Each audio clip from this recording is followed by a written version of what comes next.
Welcome back to my channel. This is Nikki Mandi Vlogs. I'm Chinwe. You're welcome. You're welcome. So today I want to talk about the struggles of men in marriages. Yeah, last week I uploaded one on the struggles of women, and some people came for me. People are like, why am I talking about only the women, as if men don't go through some form of abuse? Okay, it's the rampant thing in this part of the world and in our society. Okay, women are always the ones that are the receiving end, but then come to think of it, there are also homes where you have men who go through hell. Okay, if you hear their sides of the story, you would know that the women emasculate them, and also that's basically what I want to talk about. Okay, so stay tuned and enjoy the rest of the video if it's something you want to see. And please, before I continue, don't forget to like, comment, share, subscribe, guys. Please subscribe to my channel. Okay, let's grow this family together. All right.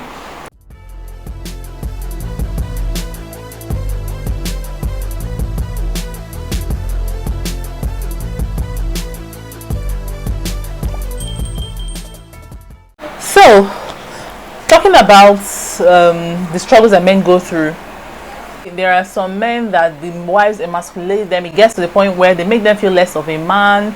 They make them, like, they abuse them, they belittle them, they disrespect them. Okay, and let me speak from this part of the world. I know that for Nigeria, let me use Nigeria as a scenario. Okay, Nigeria has it's one of the countries that have the highest rate of men who have ego. Okay, men have ego. So for you to now come and make your man feel less of a man in the home, it's going to affect them at the end of the day. If you know, lots of men love respect. They love being respected. In fact, if not all men, okay, they love being respected. Even if they're not the ones that are the breadwinners, even if they're not bringing in the big bulk, the big money and all that, the bigger parts or share of responsibilities, if they're not tackling that, they still love to be respected. So when you end up belittling them, it mars their self-esteem, it affects their ego. That's a form of abuse for them, because they are not feeling they're not able to live up to their roles. Okay, you see them withdrawing into their shell more and more and more and more, and you see them looking for other things that would help them to unwind. Okay, that's where you now start seeing other issues coming up. You see them indulging in vices. If some of them have vices, I don't know why anytime I want to do a video, AEDC will decide that that video will not work. Oh, that's that. There's also this thing about lack of appreciation. Some of them feel like they're not appreciated. They provide a lot for the family. They, support the home. They pay the bigger bills, like the rent, school fees, monthly upkeep money to run the homes and things like that. And at the end of the day, they're not appreciated. It looks like they're not doing enough. Okay, the women make them feel like they're not even doing enough.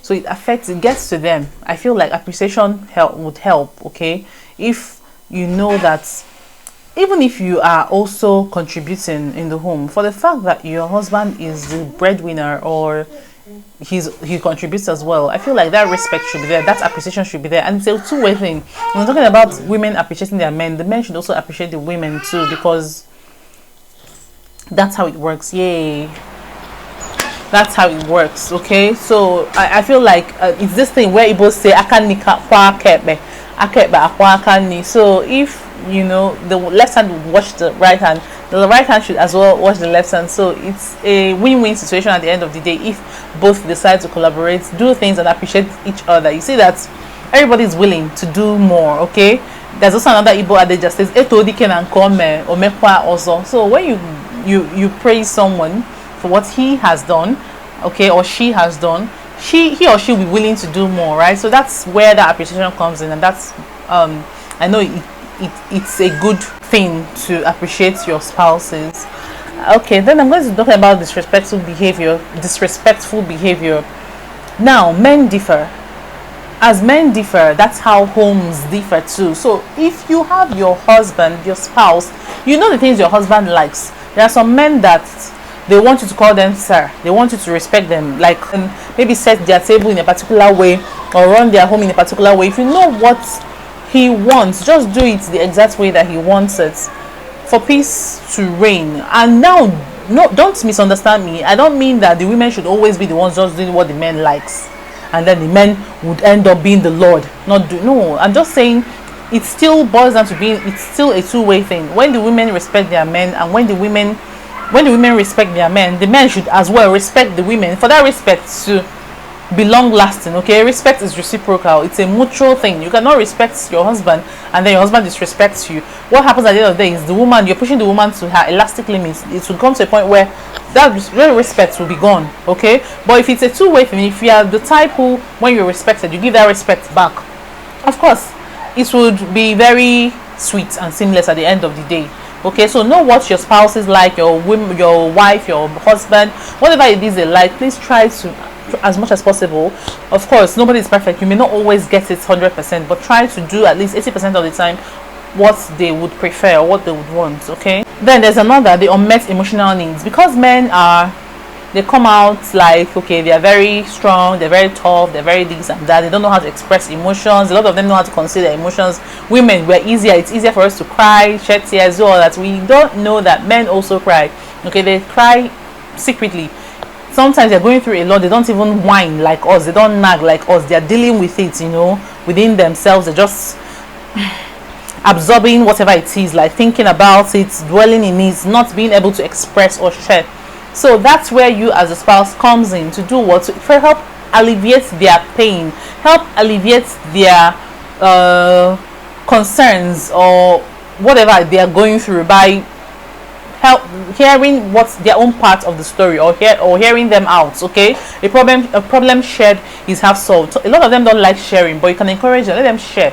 Even if you're not going to be able to help financially, but for the fact that they've shared it, you could give maybe a word of prayer, a word of advice, or even you could, even if you're buoyant enough, you could also help financially. So all these things help men to be a bit stable when it comes to their emotional needs. Okay, they also, sometimes I know someone who used to tell me that men are like babies too. Okay, the way you take care of your baby, you know, you give them attention. Men also love attention, even though sometimes they won't own up to it and all that. So their emotional needs are also important and should be nurtured. Likewise the women. Okay, men, please nurture your wife's emotional needs if you know you want your emotional needs to be taken care of and attended to and all as well. And there is the balancing expectations.